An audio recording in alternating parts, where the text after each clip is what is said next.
নাগগণ, সর্প অথবা সাপ এমন একটি প্রাণী যাকে দেখলেই অধিকাংশ মানুষ ভয়ে পিছিয়ে যায়। যেই প্রাণীর একটি মাত্র ছোবল মুহূর্তের মধ্যেই কেড়ে নিতে পারে একটি প্রাণ। কিন্তু আপনারা কি জানেন কেন হাজার হাজার বছর ধরে ভারতবর্ষে একটি দিন সাপকে দেবতার আসনে বসিয়ে পূজা করা হয়? কিন্তু কেন সেই পবিত্র দিন নাগ পঞ্চমীর দিনে হাজার হাজার মানুষ দুধ, কলা, দূর্বা, ফুল অথবা নৈবেদ্য নিবেদন করেন নাগদের? এবং এই নাগ পঞ্চমী উৎসবের শুরুটা কোথা থেকে? এর পেছনে সত্যি কি কোনো পৌরাণিক কাহিনী রয়েছে, নাকি এর পেছনে লুকিয়ে আছে হাজার হাজার বছরের পুরাণ ইতিহাস এবং বিস্ময়কর কিছু অজানা কাহিনী? ভারতবর্ষ এমন একটি দেশ যেখানে প্রকৃতির প্রতিটি শক্তিকে সম্মানের চোখে দেখা হয়। নদীকে বলা হয়েছে মা, পর্বতকে বলা হয়েছে দেবতা, এমনকি নাগ অথবা সাপেদেরও দেওয়া হয়েছে এই বিশেষ মর্যাদা। আর এই কারণে হিন্দু ধর্মে সাপ অথবা নাগকে কোনো প্রাণী হিসাবে নয়, বরং দেবতা হিসাবে দেখা হয়। প্রতি বছর শ্রাবণ মাসের শুক্ল পক্ষের পঞ্চমী তিথিতে ভারতের বিভিন্ন অঞ্চলে পালিত হয় নাগ পঞ্চমী। এই দিনে শিব মন্দিরে, নাগ দেবতার মন্দিরে অথবা বিভিন্ন গ্রামীণ অঞ্চলে নাগদের জন্য বিশেষ পূজার আয়োজন করা হয়। কেউ নাগ দেবতার মূর্তি বানিয়ে পূজা করে, আবার কোথাও শুধুমাত্র নাগদের প্রতীক বা ছবি এঁকে পূজা করা হয়। ভারতের বিভিন্ন অঞ্চলে এই উৎসব পালনের রীতি ভিন্ন ভিন্ন রয়েছে, কিন্তু একটি প্রশ্ন আজও অনেক মানুষের মনে ঘুরে বেড়ায়: এই উৎসবের সূচনা কোথা থেকে? কে প্রথম নাগ পঞ্চমী শুরু করেছিল এবং পুরাণে নাগদের সম্পর্কে কি কি বলা হয়েছে? এর উত্তর মাত্র একটি নয়, কারণ নাগ পঞ্চমীর সঙ্গে জড়িয়ে রয়েছে বিভিন্ন পুরাণের একাধিক কাহিনী। কোথাও রয়েছে ঋষি কাশ্যপের পরিবার, আবার কোথাও বর্ণিত রয়েছে রাজা জন্মেজয়ের সর্পযজ্ঞ, এবং সবচেয়ে প্রচলিত কাহিনীটি রয়েছে মহাদেবের গলায় বাসুকি নাগকে নিয়ে। এমনকি শ্রীকৃষ্ণের কালিয়া নাগ দমনকে এই উৎসবের সঙ্গে বিভিন্ন অঞ্চলে যুক্ত করা হয়। আজও অসংখ্য মানুষ বিশ্বাস করেন নাগ দেবতার আশীর্বাদ পরিবারকে অশুভ শক্তি, দুর্ভাগ্য এবং প্রাকৃতিক বিপদ থেকে রক্ষা করে। যদিও এই বিশ্বাস ধর্মীয় এবং সাংস্কৃতিক ঐতিহ্যের অংশ, এটি ঐতিহাসিকভাবে প্রমাণিত ঘটনা নয়। পৌরাণিক কাহিনী এবং গরুড় পুরাণ অথবা শিব পুরাণ অনুযায়ী যে সময় দেবতা, দানব এবং নানা অলৌকিক প্রাণীর কাহিনী ভারতীয় পুরাণের ভিত্তি হিসাবে গড়ে উঠেছিল, সেই সময় অন্যতম একজন মহান ঋষি ছিলেন ঋষি কাশ্যপ। হিন্দু পুরাণে ঋষি কাশ্যপকে অনেক জীব এবং জাতির আদি পিতা হিসাবে বর্ণনা করা হয়েছে। দক্ষ প্রজাপতির বহু কন্যার মধ্যে দুজন ছিলেন কদ্রু এবং বিনতা। ঋষি কাশ্যপ দুজনকেই বিবাহ করেন।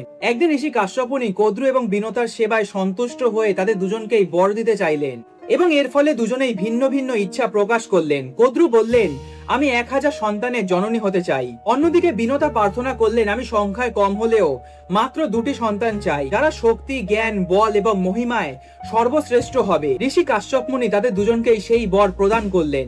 সময়ের সঙ্গে সঙ্গে কদ্রু জন্ম দিলেন 1000টি ডিম, অন্যদিকে বিনতা জন্ম দিলেন 2টি ডিম, এবং সেই ডিমগুলো দীর্ঘ সময় ধরে যত্ন করে রাখা হয়। পুরাণে বলা হয়েছে অনেক বছর পর কদ্রুর ডিম থেকে জন্ম নেয় অসংখ্য নাগ। তাদের মধ্যে সবচেয়ে বিখ্যাত ছিল বাসুকি, তক্ষক, শেষ নাগ, কর্কটক, পদ্ম এবং আরো বহু অসংখ্য নাগ। পরবর্তীকালে এরা প্রত্যেকেই হিন্দু পুরাণে অসংখ্য গুরুত্বপূর্ণ ভূমিকা পালন করেছে। অন্যদিকে বিনতা 2টি ডিম ফুটছিল না বলে বিনতা অধীর হয়ে যান। দক্ষপুত্রী বিনতা এতটাই অতিষ্ঠ হয়ে উঠেছিলেন যে একটি ডিম সম্পূর্ণ হওয়ার আগেই তিনি ডিমটি ভেঙে ফেললেন এবং সেখান থেকে জন্ম নেন অরুণ। কিন্তু সময়ের আগে জন্ম নেওয়ার ফলে তার শরীর পুরোপুরি সম্পূর্ণ হয়নি। অরুণ মায়ের এই অধৈর্যের কারণে দুঃখ প্রকাশ করে এবং তিনি বললেন, যদি দ্বিতীয় ডিমটি ধৈর্য ধরে অপেক্ষা করো তবে সেখান থেকে জন্ম নেবে এক অসাধারণ শক্তিশালী সন্তান। বিনতা অপেক্ষা করলেন। অবশেষে দ্বিতীয় ডিম থেকে জন্ম নিলেন গরুড়, অসীম শক্তির অধিকারী, দেবতুল্য এক মহাপক্ষী। পরবর্তীকালে ভগবান বিষ্ণুর বাহন হিসাবে গরুড় সমস্ত পুরাণে অমর হয়ে ওঠেন। কিন্তু কদ্রু ও বিনতা দুই বোনের মধ্যে সম্পর্ক কোনোদিনও ভালো ছিল না। একদিন দুজনের মধ্যে স্বর্গীয় অশ্ব বা ঘোড়া, উচ্চৈশ্র বা ঘোড়ার লেজের রং নিয়ে তাদের মধ্যে তর্ক বিতর্ক শুরু হয়। কদ্রু দাবি করলেন ঘোড়ার লেজটি সম্পূর্ণ কালো, কিন্তু অন্যদিকে বিনতা বললেন না, লেজটি সম্পূর্ণ সাদা। কদ্রু তখন গোপনে নিজের নাগপুত্রদের আদেশ করলেন তারা যেন সবাই উচ্চৈশ্রে বা অশ্বের লেজে গিয়ে জড়িয়ে থাকে, যাতে দূর থেকে সেই ঘোড়াটির লেজ কালো দেখায়। অনেক নাগই এই প্রতারণায় রাজি হননি, কিন্তু কিছু নাগ নাগমায়ের আদেশ পালন করে। এর ফলে বিনতা শর্তে হেরে যান এবং কদ্রুর দাসীতে পরিণত হন, এবং এই ঘটনায় পরবর্তীকালে গরুড় এবং নাগদের মধ্যে চিরন্তন শত্রুতার সূচনা করে। গরুড় নিজের মাকে মুক্ত করার শপথ নেয়, আর সেই শপথ থেকেই জন্ম নেয় ভারতীয় পুরাণের এক মহাকাব্যিক কাহিনী। গরুড়ের মনে জন্ম নেয় একটাই লক্ষ্য, নিজের মাকে মুক্ত করা। কিন্তু কদ্রু সহজেই বিনতাকে ছাড়তে রাজি ছিলেন না। তিনি গরুড়ের সামনে রাখলেন এক অসম্ভব শর্ত, তুমি যদি স্বর্গ থেকে অমৃতের কলস এনে দিতে পারো তাহলে আমি তোমার মাকে মুক্ত করে দেব। আর এই অমৃতই ছিল দেবতাদের অমরত্বের প্রতীক। যে এটি পান করবে সে মৃত্যু এবং বার্ধক্য থেকে মুক্ত হবে, এমনটাই পুরাণে বর্ণিত রয়েছে। গরুড় জানতেন এটি কোনো সাধারণ অভিযান নয়, কারণ অমৃতের কলস পাহারা দিচ্ছেন স্বয়ং দেবতারা। এবং তার উপর ছিল দেবরাজ ইন্দ্র। তবুও মায়ের মুক্তির জন্য গরুর এই যাত্রার উদ্দেশ্যে রওনা দিলেন। পুরাণে বর্ণিত রয়েছে পথে গরুরকে অতিক্রম করতে হয় অগ্নি প্রাচীর, ভয়ঙ্কর ঘূর্ণমান লোহার চক্র এবং বিষাক্ত রক্ষীদের। গরুর নিজের বুদ্ধি, শক্তি এবং সাহস দিয়ে একে একে সমস্ত বাধা অতিক্রম করলেন। অবশেষে তিনি পৌঁছে যান দেবতাদের অমৃতের ভান্ডারের কাছে এবং সেখানেই শুরু হয় এক ভয়ঙ্কর যুদ্ধ। দেবতারা চেষ্টা করেন অমৃত রক্ষা করতে, কিন্তু গরুরের অসীম শক্তি এবং ক্ষমতার সামনে দেবতাদের পক্ষে দাঁড়িয়ে থাকা অত্যন্ত কঠিন হয়ে পড়ে। অনেক পুরাণে বলা হয়েছে গরুর দেবতাদের পরাজিত করে সেই অমৃতের কলস নিজের দখলে নেন। এই সময় ভগবান বিষ্ণু গরুরের সাহস, ত্যাগ এবং মাতৃভক্তিতে অত্যন্ত সন্তুষ্ট হন। তিনি গরুরকে বরদান দেন যে তিনি অমৃত না পান করেও তিনি অমরত্ব লাভ করবেন, এবং গরু তখন ভগবান বিষ্ণুর বাহন হতে চাইলেন। ভগবান বিষ্ণু গরুরের সেই ইচ্ছাও পূরণ করেন এবং সেই থেকেই গরুর হয়ে ওঠেন ভগবান বিষ্ণুর চিরন্তন বাহন। এরপর গরুর অমৃতের কলস নিয়ে আসলেন কদ্রুর সামনে, কিন্তু গরু তার নাগ ভাইদের বললেন অমৃত পান করার আগে স্নান করে শুদ্ধ হয়ে আসতে। নাগেরা স্নানের জন্য চলে গেল এবং ঠিক সেই সময় দেবরাজ ইন্দ্র ছলনার মাধ্যমে সুযোগ বুঝে অমৃতের কলস স্বর্গলোকে নিয়ে আসে। এরপর নাগেরা ফিরে এসে দেখেন অমৃত আর নেই, কিন্তু যেখানে অমৃতের কলসটি রাখা ছিল সেখানে সেই কুশ ঘাসের ওপর অমৃতের কয়েক ফোঁটা পড়েছিল। নাগেরা আর বেশি দেরি না করে সেই ঘাস জিভ দিয়ে চাটতে শুরু করে। পুরাণে বলা হয়েছে কুশ ঘাস এতটাই ধারালো ছিল যে সেই সময় নাগদের জিভ দুফালা হয়ে যায়। আর এই কারণে আজও সাপদের জীব দ্বিখণ্ড, এবং আজও সাপের দ্বিখণ্ডিত জীবের সঙ্গে এই কাহিনীকে যুক্ত করে দেখা হয়। এরপর গরু তার মাকে মুক্ত করলেন, কিন্তু গরুর আর নাগদের মধ্যে শত্রুতা আর কখনো শেষ হয়নি। ভারতীয় পুরাণে গরুরকে নাগ ভাগশাক অর্থাৎ নাগভক্ষক হিসাবেই দেখা হয়েছে। কিন্তু এখানেই শেষ নয়, নাগেদের ওপর আরো একটি ভয়ঙ্কর অভিশাপ নেমে পড়েছিল, যেই কাহিনীকে নাগপঞ্চমী সূচনার সবচেয়ে গুরুত্বপূর্ণ কাহিনী হিসাবে মনে করা হয়, এবং সেটি হলো রাজা জন্মেজয়ের সর্পযজ্ঞ। এই কাহিনীর উল্লেখ পাওয়া যায় মহাভারতের আদি পর্বে। এই গল্পে শুরু হয় রাজা পরীক্ষিতকে দিয়ে। পরীক্ষিত ছিলেন অর্জুন পুত্র অভিমন্যু সন্তান এবং পাণ্ডবদের উত্তরসূরি। তিনি একজন শক্তিশালী এবং ন্যায়পরায়ণ রাজা ছিলেন। একদিন শিকারে বেরিয়ে রাজা পরীক্ষিত এক গভীর বনের মধ্যে অত্যন্ত ক্লান্তি এবং তৃষ্ণার্ত হয়ে পড়ে। তিনি সেখানে দেখতে পান একজন ঋষি ধ্যানে মগ্ন, এবং তিনি ছিলেন ঋষি সৌমিক। রাজা বহুবার ঋষিকে ডাকলেও সেই ঋষি কোনো উত্তর দেন না, কারণ তিনি তখন গভীর ধ্যানের মধ্যে ছিলেন। এর ফলে রাগের মাথায় পরীক্ষিত মাটিতে পড়ে থাকা একটি মৃত সাপ সেই ঋষিমুনির গলায় ঝুলিয়ে দেন এবং সেখান থেকে চলে আসেন। কিছুক্ষণ পর সিংহী ঋষি সেই ঘটনাটি জানতে পারেন এবং অত্যন্ত ক্রুদ্ধ হয়ে ওঠেন। তিনি রাজা পরীক্ষিতকে অভিশাপ দেন, আজ থেকে 7 দিনের মাথায় তাক্ষাক অর্থাৎ তক্ষক নাগের দংশনে তোমার মৃত্যু হবে। অভিশাপের কথা শুনে রাজা পরীক্ষিত দ্রুত নিজেকে রক্ষা করার জন্য একটি বিশাল প্রাসাদ নির্মাণ করেন। চারিদিকে কঠোর নিরাপত্তার ব্যবস্থা রাখে, যাতে কোনোভাবেই কোনো নাগ বা সাপ সেই প্রাসাদে ঢুকতে না পারে। কিন্তু নিয়তির লেখা কেউ কোনোদিনও খণ্ডাতে পারে না। 7ম দিনে তক্ষক নাগ প্রাসাদের নিরাপত্তা ভেদ করে প্রবেশ করেন। অনেক পুরাণে বলা হয়েছে তক্ষক নাগ একটি ফলের ভেতরে ঢুকে সেই রাজপ্রাসাদে ঢুকেছিলেন। অবশেষে তক্ষক রাজা পরীক্ষিতকে দংশন করেন, এবং এই ঘটনার ফলে পিতার মৃত্যু সংবাদ পেয়ে রাজা জন্মেজয় প্রচন্ড ক্রোধে ফেটে পড়েন। তিনি শপথ নেন পৃথিবীর সমস্ত সাপকে অথবা নাগ জাতিকে একদিনেই ধ্বংস করে ফেলবেন, এবং এই উদ্দেশ্যে তিনি আয়োজন করেন বৃহৎ সর্পযজ্ঞ।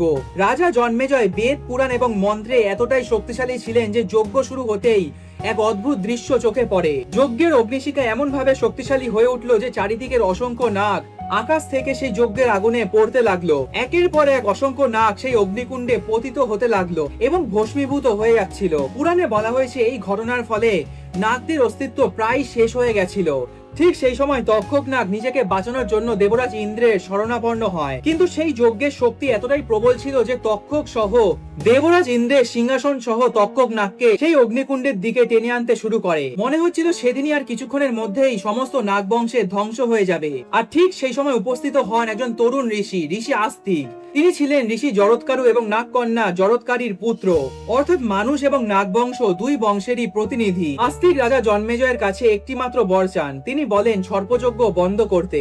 রাজা জন্মেজয় তখন এতটাই ক্রুদ্ধ ছিলেন যে তিনি প্রথমেই শর্ত মানতে রাজি হননি, কিন্তু ঋষি আস্তিকের জ্ঞান, বুদ্ধি এবং শান্ত যুক্তিতে তিনি উপলব্ধি করেন প্রতিশোধ কখনো সমাধান হতে পারে না। অবশেষে তিনি সর্পযজ্ঞ বন্ধ করে দেওয়ার আদেশ দেন, আর সেদিনই তক্ষক সহ অসংখ্য নাগদের প্রাণ রক্ষা পায়। অনেক পুরাণ এবং লোকবিশ্বাসে বলা হয়েছে যে তিথিতে ঋষি আস্তিক নাগদের জীবন রক্ষা করেছিলেন সেই স্মৃতিতেই নাগপঞ্চমী পালনের প্রচলন শুরু হয়। তবে বিভিন্ন ইতিহাসবিদদের মতে নাগ পূজার প্রথা এরও বহু আগে ভারতীয় উপমহাদেশে প্রচলিত ছিল। যখনই আমরা দেবাদিদেব মহাদেবের কোনো মূর্তি অথবা ছবির দিকে তাকাই, তখনই আমরা দেখতে পাই দেবাদিদেব মহাদেবের গলায় সবসময় জড়িয়ে থাকে বাসুকি নাগ। কিন্তু কেন একজন দেবতার অলংকার হলো একটি বিষধর সাপ? কেন বাসুকি মহাদেবের সবচেয়ে প্রিয় সঙ্গী হয়ে উঠলেন? এই প্রশ্নের উত্তর লুকিয়ে রয়েছে হিন্দু পুরাণে অন্যতম বিখ্যাত ঘটনা সমুদ্র মন্থনে।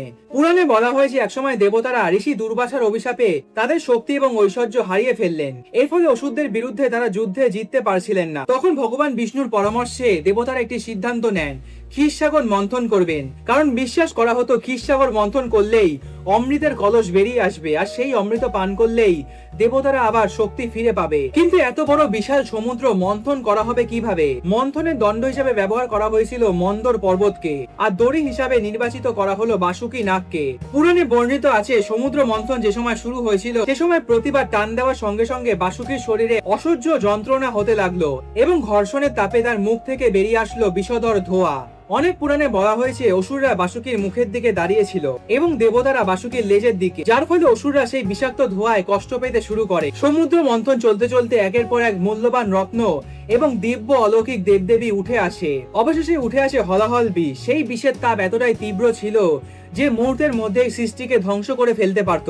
তখন দেবতা এবং অসুররা সবাই মহাদেবের কাছে প্রার্থনা করেন এবং মহাদেব তখন সৃষ্টিকে রক্ষা করার উদ্দেশ্যে সেই ভয়ঙ্কর হলাহল বিষ পান করলেন। আর এই ঘটনার পর বাসুকি নাগ মহাদেবের প্রতি অগাধ ভক্তি এবং কৃতজ্ঞতা প্রকাশ করে। বিভিন্ন পুরাণে বলা হয়েছে মহাদেবও সে সময় বাসুকি নাগকে নিজের গলায় অলংকার হিসাবে গ্রহণ করেন এবং এরপর থেকেই বাসুকি নাগ মহাদেবের প্রধান অলংকার এবং অত্যন্ত ভক্তির প্রতীক।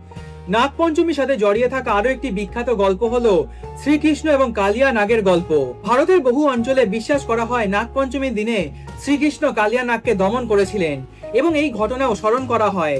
যদিও সব অঞ্চলে এই ঐতিহ্য এক নয়, ভারতের বিভিন্ন স্থানে নাগপঞ্চমী পালনের রীতিতে ভিন্নতা দেখা যায়। পুরাণে বর্ণিত রয়েছে দাপর যুগে বৃন্দাবনের কাছে যমুনার একটি অংশে বাস করত ভয়ঙ্কর বিষধর নাগ কালিয়া। তার বিষ এতটাই মারাত্মক ছিল যে নদীর জল পর্যন্ত বিষাক্ত হয়ে গেছিল।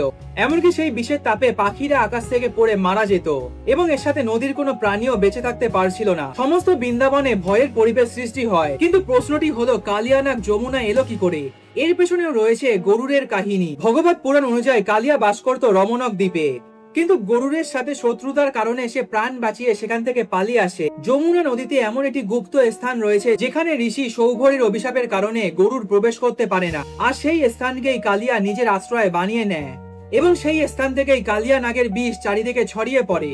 একদিন শ্রীকৃষ্ণ তার বন্ধুদের সাথে খেলা করছিল। খেলতে খেলতে বল চলে যায় যমুনা নদীর বিষাক্ত জলে এবং তখনই বন্ধুদের বাঁচাতে শ্রীকৃষ্ণ এগিয়ে গেলেন সেই যমুনা নদীর তীরে। কিন্তু শ্রীকৃষ্ণ তখন জানতেন এই ভয় থেকে মানুষকে উদ্ধার করতে হবে। তিনি একটি বিশাল কদম গাছে উঠে এক লাফে যমুনায় ঝাঁপ দিলেন, আর ঠিক তখনই জলের গভীর থেকে বেরিয়ে আসলো বহু ফনাওয়ালা কালিয়া নাগ। দূর থেকে এই দৃশ্য দেখে নন্দ মহারাজ, মা যশোদা, গোপীরা এমনকি সমগ্র বৃন্দাবনবাসী ভয়ে কাঁপতে লাগলো। সকলেই ভাবলেন এবার হয়তো কৃষ্ণকে আর বাঁচানো যাবে না। কিন্তু পরের মুহূর্তেই ঘটে গেল এক অলৌকিক ঘটনা। শ্রীকৃষ্ণ সহজেই কালিয়া নাগের বন্ধন ছিঁড়ে বেরিয়ে আসলেন। তারপর তিনি কালিয়া নাগের সবচেয়ে বড় ফণাযুক্ত শির অথবা মাথার ওপর উঠে দাঁড়ালেন। তারপর শ্রীকৃষ্ণ কালিয়া নাগের মাথায় শুরু করলেন এক ঐশ্বরিক নৃত্য। পুরাণে বলা হয়েছে শ্রীকৃষ্ণের প্রতিটি পদক্ষেপে কালিয়া নাগের অহংকার ভেঙে পড়ছিল, তার বিষ এবং শক্তি ধীরে ধীরে নিঃশেষ হয়ে যাচ্ছিল। এই সময় কালিয়া নাগের স্ত্রীগণ নাগ পত্নীরা শ্রীকৃষ্ণের কাছে ক্ষমা প্রার্থনা চাইলেন। তারা বললেন, হে প্রভু, আমাদের স্বামীকে ক্ষমা করো, তিনি তার ভুল বুঝতে পেরেছেন। তখন শ্রীকৃষ্ণ কালিয়াকে হত্যা করলেন না। শ্রীকৃষ্ণ কালিয়া নাগকে বলল, তুমি এবার যমুনা ছেড়ে রমণক দ্বীপে ফিরে যাও। আমার এই পদচিহ্ন তোমার মাথায় সারা জীবন থেকে যাবে, আর এই চিহ্ন দেখেই গরুর কোনোদিনও তোমাকে এবং তোমার স্ত্রী সন্তানদের আক্রমণ করবে না। অবশেষে কালিয়া নাগ শ্রীকৃষ্ণের আদেশ মেনে নেন। তিনি যমুনা নদী ত্যাগ করলেন। ধীরে ধীরে যমুনার জল আবার নির্মল হয়ে উঠল। কিছু কিছু জায়গায় বর্ণিত আছে রমণক দ্বীপের গুপ্ত জায়গায় কালিয়া নাগ তার স্ত্রী সন্তানদের নিয়ে আজও বিরাজমান এবং সেখানে রয়েছে অমূল গুপ্ত ধনসম্পদ অথবা কালিয়া নাগের সাম্রাজ্য। শ্রীকৃষ্ণ এবং কালিয়া নাগের কাহিনীটি শুধুমাত্র একটি অলৌকিক কাহিনীর বর্ণনা নয়। অনেকেই মনে করেন এটি অহংকারের ওপর ধর্মের বিজয় এবং প্রকৃতির ভারসাম্য পুনরুদ্ধারের প্রতীক। আর এই কারণেই ভারতের বহু অঞ্চলে নাগপঞ্চমীর দিনে শ্রীকৃষ্ণ এবং কালিয়া নাগ দমনের কাহিনীও শ্রদ্ধার সঙ্গে স্মরণ করা হয়। তবে ভারতের বিভিন্ন রাজ্যে নাগপঞ্চমীর উৎসব একইভাবে পালিত হয় না। মহারাষ্ট্র, কর্ণাটক, গুজরাট, উত্তরপ্রদেশ, মধ্যপ্রদেশ এবং বাংলার বিভিন্ন অঞ্চলে স্থানীয় ঐতিহ্য অনুযায়ী নাগপঞ্চমী পূজার রীতিতে কিছুটা পার্থক্য দেখা যায়। ভোর থেকেই ভক্তরা স্নান করে পরিষ্কার বস্ত্র পরিধান করেন এবং তারপর বাড়ির প্রবেশদ্বার অথবা পুজো স্থানে নাগদের প্রতীক আঁকা হয়। অনেক জায়গায় মাটি দিয়ে নাগ মূর্তি নির্মাণ করা হয় অথবা শিবলিঙ্গের ওপর বিরাজমান বাসুকি নাগের প্রতীককেও পূজা করা হয়। অনেক অঞ্চলে শিব এবং নাগ দেবতার পুজো একসঙ্গে করা হয়, কারণ নাগদের পুজো মহাদেব ছাড়া অসম্পূর্ণ। তারা দুজনে একে অপরের সঙ্গে অবিচ্ছেদ্যভাবে যুক্ত। কিন্তু সবচেয়ে আলোচিত বিষয় হলো সাপকে দুধ দেওয়ার প্রথা। বহু অঞ্চলে বিভিন্ন জায়গায় সাপদের দুধ কলা দেওয়া হয়, আর এই প্রথায় শতাব্দীর পর শতাব্দী ধরে চলে আসছে। অনেকেই মনে করেন সাপদের দুধ কলা দিয়ে পুজো দিলে নাগ দেবতার আশীর্বাদ লাভ করা যায়। তবে এখানে একটি গুরুত্বপূর্ণ বিষয় রয়েছে। সাপরা স্তন্যপায়ী প্রাণী নয়, তাদের প্রধান খাদ্য ইঁদুর, ব্যাঙ, টিকটিকি পাখি এবং অসংখ্য ছোট ছোট প্রাণী। আর এই কারণেই বর্তমান অনেক প্রাণী বিজ্ঞানী এবং বন দপ্তর জীবন্ত সাপকে দুধ খাওয়ানোর থেকে বিরত থাকার পরামর্শ দেন। আবার পৌরাণিক কাহিনী অনুযায়ী মহাদেবের মাথায় যখন দুধ ঢালা হয় তখন সেই দুধে বাসুকি নাগও স্নান করেন। আর এই কারণেই দুগ্ধ বা দুধ হলো নাগদের অত্যন্ত পবিত্রতার প্রতীক। তবে বাস্তবে বিজ্ঞান বলে সাপ হলো পৃথিবীর সবচেয়ে গুরুত্বপূর্ণ শিকারী প্রাণীদের মধ্যে একটি। বিশেষ করে কৃষি ক্ষেত্রে তাদের ভূমিকা অত্যন্ত গুরুত্বপূর্ণ। যখন ইঁদুর প্রতি বছর অসংখ্য ফসল নষ্ট করে তখন সাপরাই সেই ইঁদুরের সংখ্যা নিয়ন্ত্রণ করে, যার ফলে ফসল রক্ষা পায় এবং এরই সাথে ভয়ঙ্কর র্যাবিস রোগ ছড়ানোর সম্ভাবনাও কমে এবং প্রকৃতির খাদ্য শৃঙ্খলের ভারসাম্য বজায় থাকে। আর এই কারণে এই পরিবেশবিদরা বলে যেখানে সাপ আছে সেখানে প্রকৃতির ভারসাম্য রয়েছে। আজকের দিনে দাঁড়িয়ে নাগপঞ্চমীর প্রকৃত শিক্ষা হয়তো এখানেই।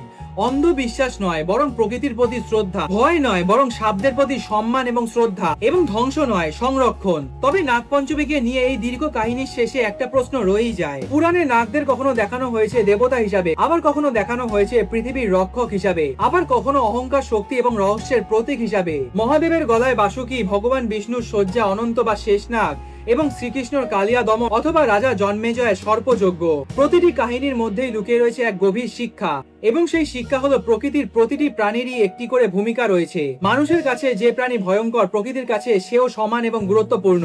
আর হয়তো সেই কারণেই বছরের পর বছর ধরে আমাদের পূর্বপুরুষরা সাপদের শুধু ভয়ের চোখে দেখেনি, বরং তাদের সম্মান দিয়ে দেবতাদের চোখে দেখেছে। নাগ পঞ্চমীর অর্থ শুধু নাগদের পূজা নয়, বরং এটি মানুষ, প্রকৃতি এবং নাগদের সমান অবস্থানের প্রতীক, যেখানে ধ্বংস নয় সংরক্ষণই সবচেয়ে বড় ধর্ম। আজকের দিনে দাঁড়িয়ে নাগপঞ্চমী শুধুমাত্র একটি ধর্মীয় উৎসব নয়, এটি হলো ভারতীয় সংস্কৃতি, লোকবিশ্বাস এবং প্রকৃতির প্রতি শ্রদ্ধার এক বিশেষ প্রতীক।